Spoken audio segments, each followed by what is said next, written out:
Hace 10 años, un tribunal militar condenó a prisión a un grupo de comandos por un crimen que no cometieron. Estos hombres escaparon del presidio y se instalaron clandestinamente en Los Ángeles. Hoy, aunque el gobierno los busca, si alguien tiene un problema, necesita ayuda y puede localizarlos, tal vez pueda contratar a Los Magníficos.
¿Por qué después de décadas de reforma, América Latina sigue atrapada entre crisis fiscales, corrupción y desigualdad? ¿Es posible una teoría del desarrollo que no venga impuesta desde Washington, sino construida desde nuestra propia realidad? Hoy exploraremos 3 conceptos claves: post-congreso, institucionalismo y libertad, a través de autores fundamentales. Bienvenidos a este ensayo virtual desde la Escuela de Economía de la Universidad Central de Venezuela.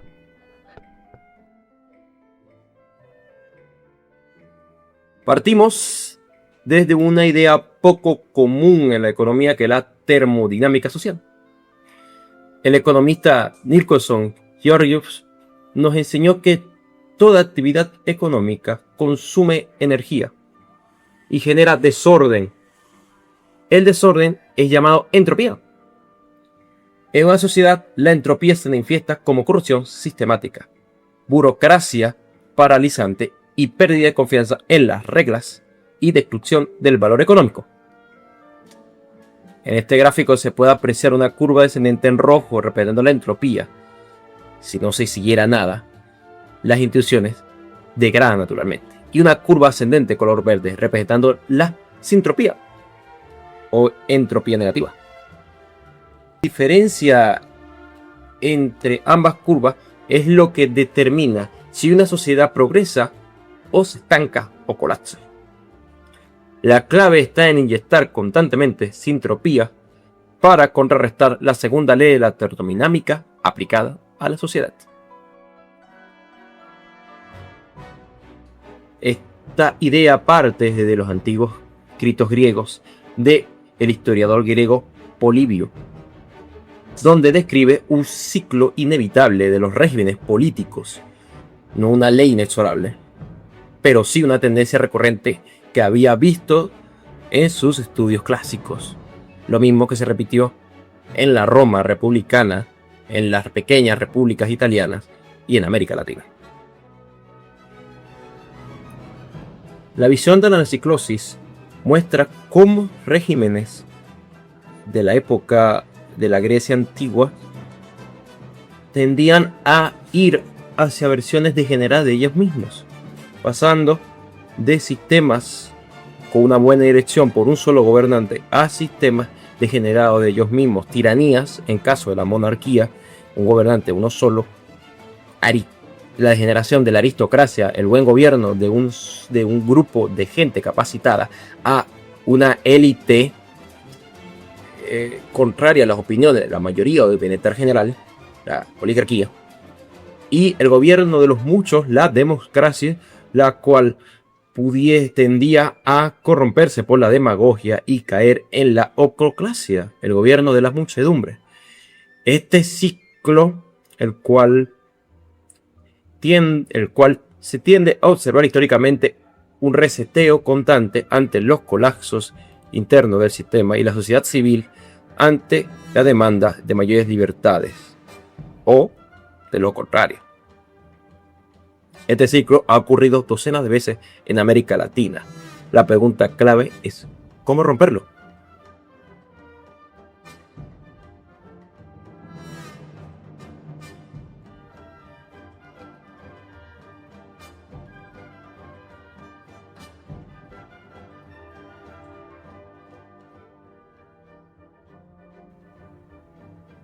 En 1989, John Wilson sintetizó 10 políticas que, según el Fondo Monetario Internacional,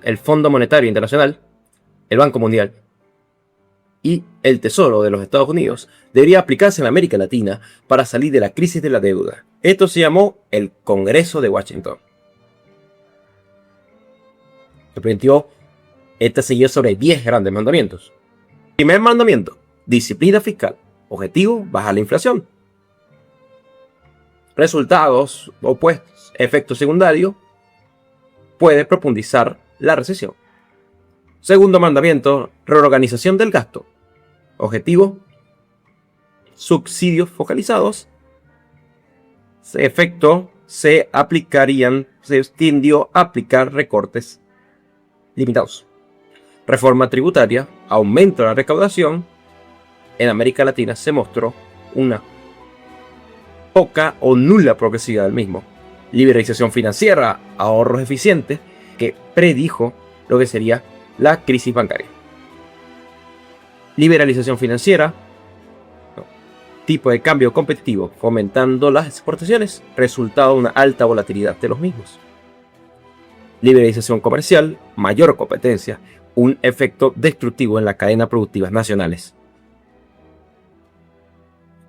Apertura del ID, tecnología de empleo, beneficios heterogéneos en el efecto de la economía. Privatizaciones: una eficiencia en la competitividad económica, un resultado del cual tendió a una concentración desequilibrada de la riqueza.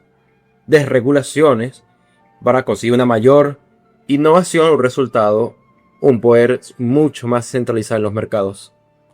Seguridad jurídica para conseguir un aumento en las inversiones nacionales. Tuvo el grave problema de la debilidad de los sistemas jurídicos.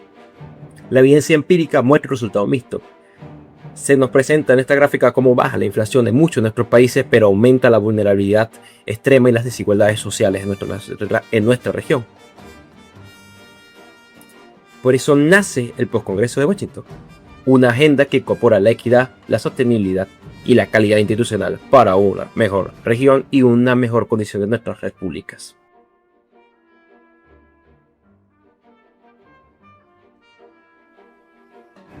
Muy bien, mi nombre es Diego Jardín y yo les voy a hablar sobre el institucionalismo crítico de Acemoglu, Rodrik y Salam. Ok, empecemos con Acemoglu, el cual sostiene que la causa fundamental de desarrollo no es la geografía ni la cultura, sino las instituciones.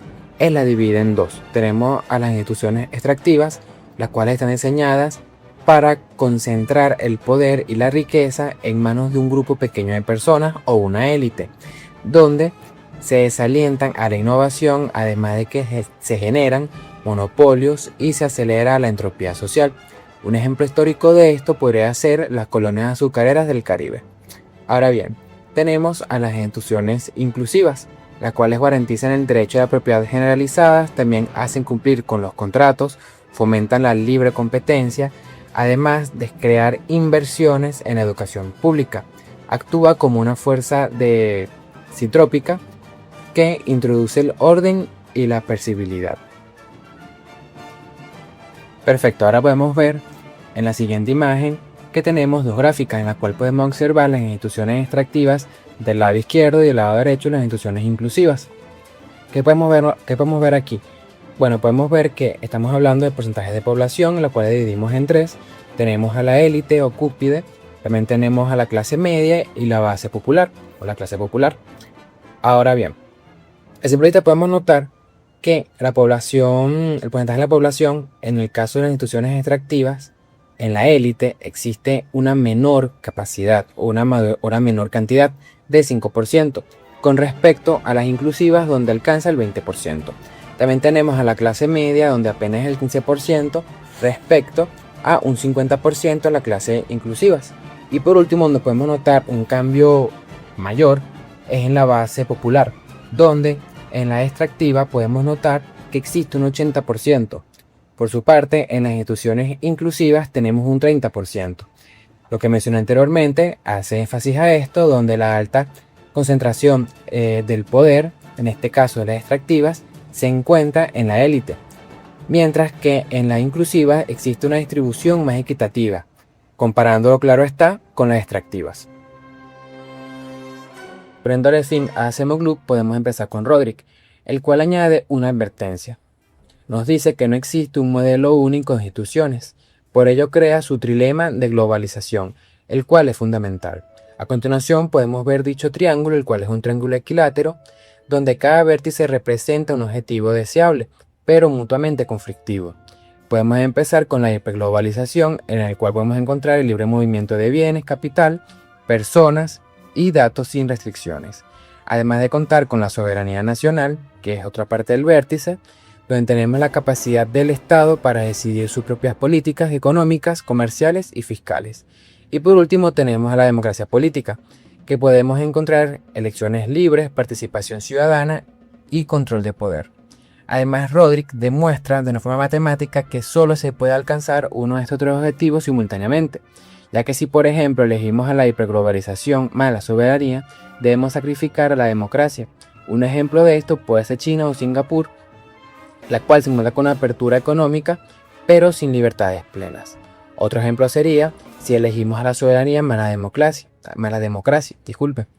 ya que debemos limitar la globalización. Un ejemplo de esto son los países que protegen sus industrias nacionales o controlan sus flujos de capital. Para ponerle fin así al institucionalismo crítico tenemos a Salamo, donde menciona que las instituciones sólidas no generan desarrollo sino entropía macroeconómica, una fragmentación productiva y profundización de la desigualdad.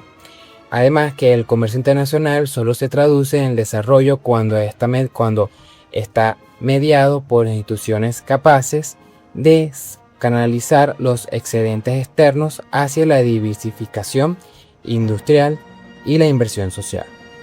Tenemos aquí un pequeño ejemplo donde tenemos el caso de América Latina y de Asia. Corresponde de 1990 hacia el 2020, donde tenemos una línea roja la cual corresponde a América Latina, en el cual tenemos algunos países como Argentina, donde tenemos del 28 al 18% de empleo total. También tenemos a Brasil con un 22 al 13%, México con un 25 a 17%. Por otro lado tenemos la línea verde, la cual es de Asia, donde podemos mencionar a dos países como por ejemplo China, que tiene de un 15 a un 28%, y Vietnam de un 10 a un 25%. Los países que aplicaron proteccionismo selectivo y políticas industriales activas antes de abrirse a la competencia global.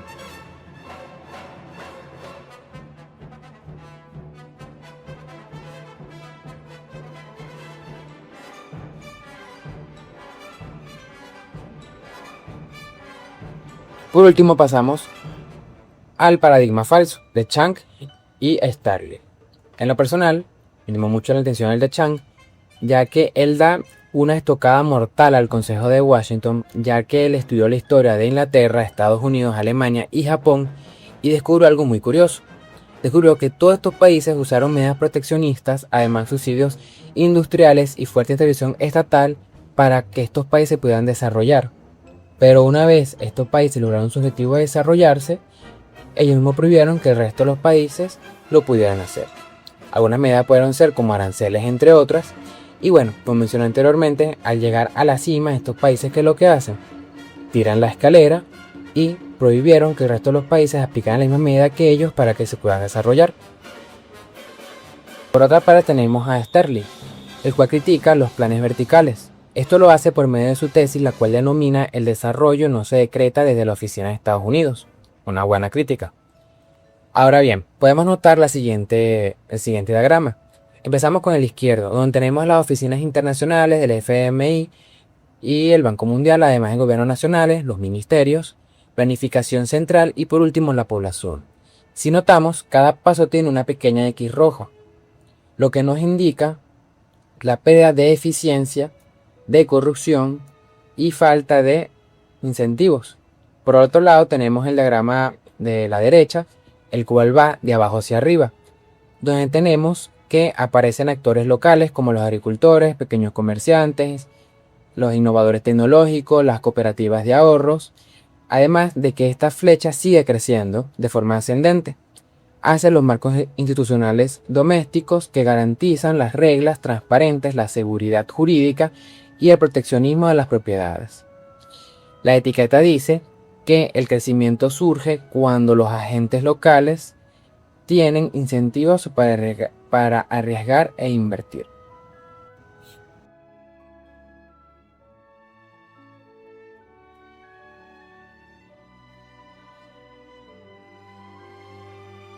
Buenas tardes a todos. Para quienes no me conocen, mi nombre es Rafael y voy a abordar de nuestra investigación el blockchain, contextualizado no como un simple activo financiero, sino como una infraestructura sintrópica. Cuando hablamos de sintropía, nos referimos a la fuerza opuesta a la entropía. Si la entropía destruye, desorganiza y desagrada los sistemas políticos y económicos, la sintropía genera orden, previsibilidad, perseveración del valor.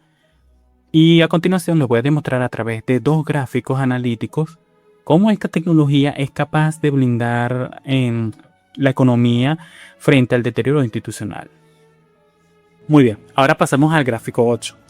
Aquí dividimos las cosas en dos grandes pilares para responderles con argumentos más sólidos a dos de los economistas más importantes del desarrollo global. Primero, en el lado izquierdo, la respuesta a Ya-Shun Chan. A la izquierda nos enfocamos en el peligro de las reglas del juego, que se puede manipular.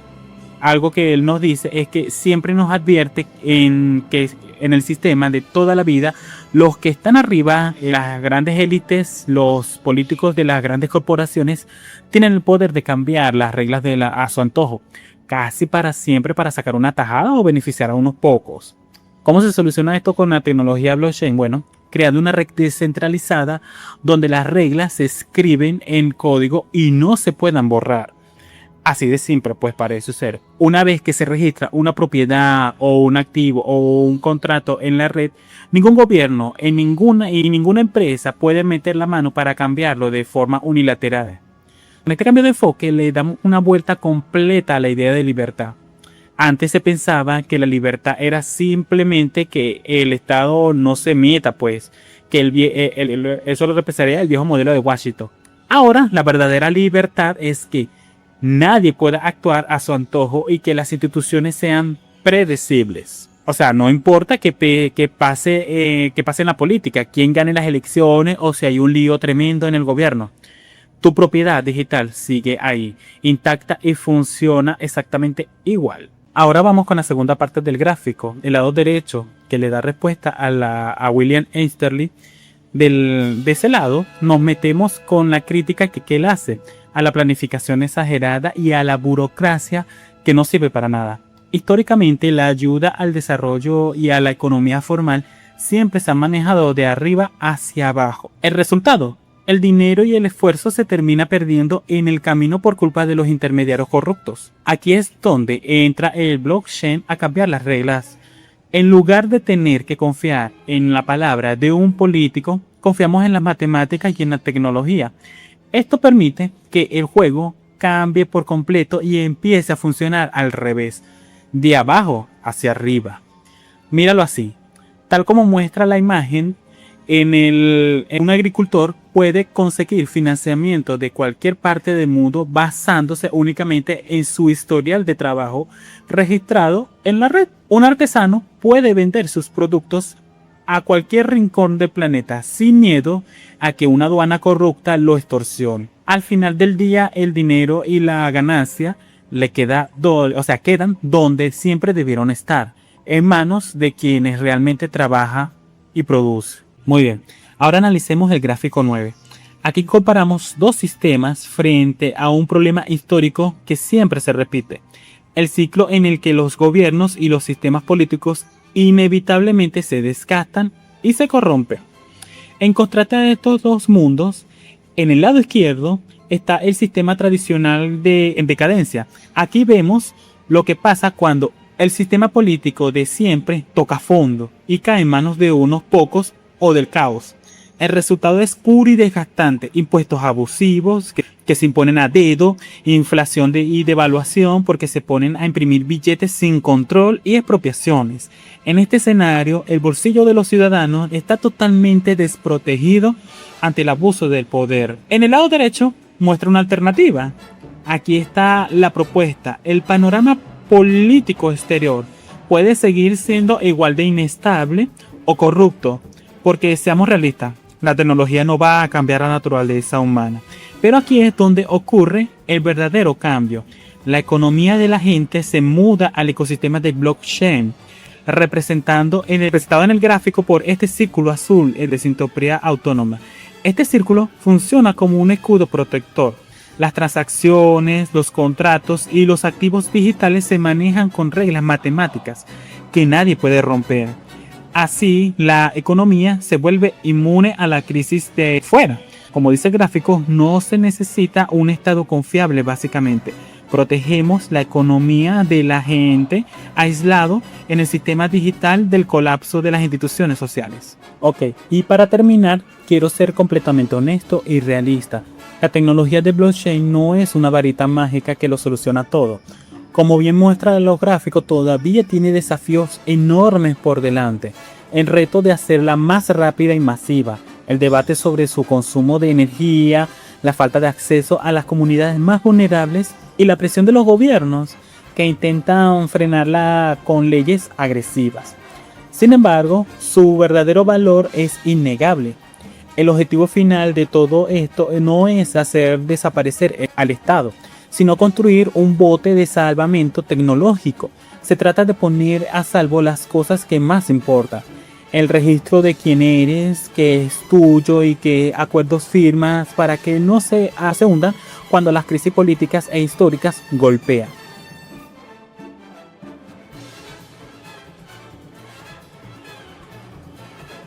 Para Amartya Sen, el desarrollo no es solo crecimiento del PIB, es expansión de las libertades reales de las personas. Vemos entonces como primer punto tenemos las libertades políticas, que habla sobre el derecho a elegir gobernantes, libertad de expresión, prensa libre, asociación política. Como segundo punto tenemos los servicios económicos, que da oportunidad de consumir, producir e intercambiar en condiciones justas. Este incluye el acceso al crédito, propiedad de la tierra, mercados no monopólicos. Como tercer punto tenemos las oportunidades sociales, en donde están los sistemas de educación, salud, vivienda, nutrición y que permiten funcionar en sociedad. En el número 4 tenemos las garantías de transparencia, que habla sobre los mecanismos que aseguran confianza y claridad en las relaciones económicas y políticas. Esta combate a la corrupción, protección al denunciante y rendición de cuentas. Como quinto punto tenemos la seguridad protectora, que está en las redes de seguridad social para evitar la miseria absoluta en situaciones de desempleo, enfermedad o vejez o crisis sistemática. Sen demuestra que estas libertades se refuerzan mutuamente. Por ejemplo, la educación mejora la productividad y la capacidad de exigir transparencia. Aquí podemos ver el gráfico de factores de conversión, en donde este nos permite observar lo que viene siendo un rectángulo que representa un recurso o un bien. Un ejemplo de este es un ingreso de $500 mensuales, en donde se puede observar estos tres filtros: el filtro personal, que es el estado de salud, de edad y género, las habilidades cognitivas, y el filtro social, que es las normas sociales, culturales, jerarquías de castas. Está el filtro ambiental, que es la infraestructura, clima, transporte público o acceso a servicios, en donde a la salida de los filtros, una caja llamada capacidad real, que puede realmente hacer o ser esa persona, en donde Sen dice que dos personas son exactamente los mismos ingresos pueden tener las mismas libertades o diferentes libertades dependiendo de cómo se determine. El ejemplo que le podemos dar como número 1 viene siendo el género y las costumbres, en donde una mujer en una zona rural puede tener el derecho legal a trabajar. En este caso sería el recurso formal. Pero si la costumbre social predominante sanciona negativamente el trabajo femenino fuera del hogar, su libertad real se ve severamente limitada. Por lo tanto, los valores sociales actúan como un filtro restrictivo. El segundo ejemplo que podemos estimar viene siendo el capital social positivo, donde una comunidad con fuertes lazos de confianza y cooperación puede resolver colectivamente problemas de riesgo, microcréditos o seguridad sin necesidad de contratos costosos. Ese capital social actúa como un amplificador de la libertad real. Entonces, ¿cuál viene siendo la conclusión ética de esto? Que nos enseña que el desarrollo no puede medirse solo por indicadores agregados. Hay que mirar la distribución de capacidades y los factores de conversión que determinan quién puede realmente florecer y quién queda excluido. Las políticas públicas deben enfocarse en eliminar las privaciones básicas, ya sea hambre, analfabetismo, mortalidad evitable, y expandir la agencia de las personas. Ahora hablaremos sobre la ética como guía de la economía, en donde, como podemos observar, aparece lo que viene siendo la riqueza de las naciones y la teoría de los sentimientos morales, donde vemos que una gran mentira es que Adam Smith solamente habló de la mano invisible, que todo lo contrario. Primero escribió la teoría de los sentimientos morales, donde la simpatía, en este caso la empatía, es el contrapeso natural al egoísmo. Vemos entonces que Adam Smith fue el primer profesor de filosofía moral en la Universidad de Glasgow, antes de escribir La riqueza de las naciones en 1776. Publicó la teoría de los sentimientos morales en 1759 y en esa obra Smith introduce el concepto de simpatía entendida como empatía, la capacidad humana inherente de sentir preocupación por el destino de los demás. La simpatía actúa como un contrapeso natural al egoísmo. Para Smith, el mercado no funciona en un vacío moral, requiere virtudes cívicas como la honestidad, la justicia y la confianza. Sin ellas, el intercambio se vuelve predatorio y destructivo. Como podemos observar, aquí está la economía positiva y normativa, en donde vemos que Gunnar Myrdal, premio Nobel, y Amartya Sen argumentan que la neutralidad absoluta en la economía es imposible. Cuando elegimos medir el éxito de un país por el PIB en lugar de por la desnutrición infantil, ya estamos haciendo una elección ética implícita. Priorizamos la producción agregada sobre la vida concreta de los niños. Por lo tanto, es mejor hacer implícitos los juicios de valor y debatirlos democráticamente, que esconderlos detrás de una falsa objetividad matemática. Ahora, en este gráfico podemos ver el principio de diferencia de Rawls, en donde una curva de bienestar social, el eje horizontal muestra la posición del individuo más desfavorecido y el eje vertical muestra la del resto. Rawls sostiene que las desigualdades socioeconómicas solo son justificables si mejoran la situación de los que están peor. Por eso una política que aumenta el PIB pero amplía la desigualdad sin beneficiar a los pobres es éticamente cuestionable. La economía normativa incorpora este principio para evaluar reformas tributarias, gasto social y regulaciones laborales. En el enfoque de capacidades completa Rawls, no se trata solo de distribuir recursos, ya sean ingresos, bienes, sino de garantizar que las personas tengan las capacidades reales para funcionar en áreas clave, ya sea vida, salud, integridad física, imaginación, afiliación social, control sobre el entorno público, político y material.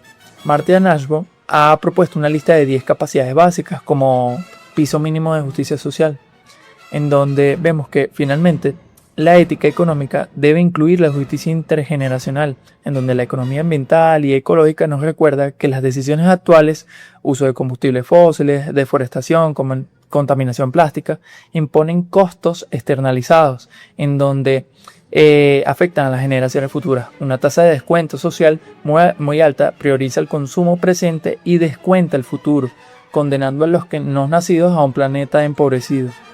En este gráfico podemos ver la comparación de tasas de descuento social, donde se presentan dos curvas, con tasa alta del 5% anual y en donde el valor presente de los beneficios futuros colapsa rápidamente, ya que haciendo inviable cualquier inversión ambiental de largo plazo con tasa baja, ya sea un 1% o menos. Las futuras generaciones tienen peso ético. La elección de la tasa de descuento en una decisión ética, no técnica. ¿Cuál es la conclusión que nos queda con respecto a esto? Es que reintegrar la ética a la economía no es un ejercicio moralista ni decorativo, es una necesidad epistemológica para adoptar a la disciplina de herramientas críticas que orienten las políticas públicas hacia ideales socialmente deseables, ya sean la justicia, la igualdad sustantiva, la sostenibilidad y el respeto por la dignidad humana. No hay desarrollo sin instituciones que generen sintropía. Sin libertad real para elegir la vida que tenemos razones para valorar. Sin ética que guíe la política económica y diseño institucional. Y sin tecnología que blinde la autonomía frente a la arbitrariedad. Desde la UCB proponemos un desarrollo con instituciones inclusivas, libertad sustantiva y esperanza activa.